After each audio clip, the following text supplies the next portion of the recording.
Hey, my name is Austin, and this is my third haircut and first tutorial video.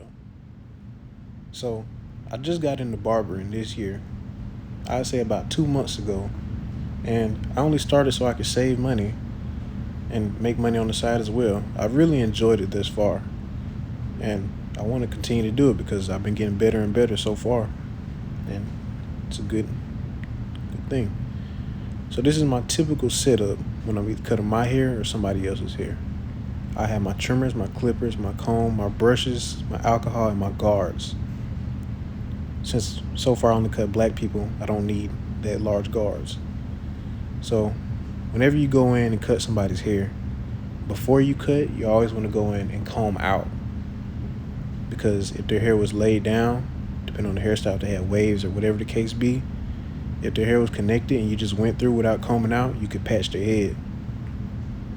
And now, the client's not going to be happy, and you may or may not get paid, or you'll take less. The line you see in his head is the bald line I set with my edgers. Right now, I'm clearing out the panel with the edgers. You can't tell they're not that good, so it's going to take me a minute to fully clear it out.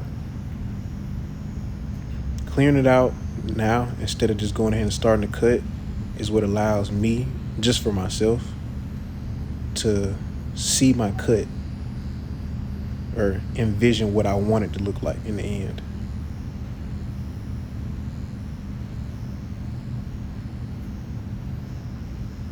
So right here, opening my lever, no guard, I set my first guideline in.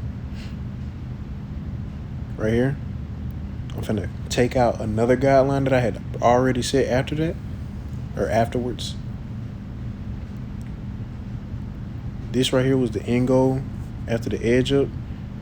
And then now after this, I'm gonna come in and I'm gonna fix any minor mistakes or just make it look better.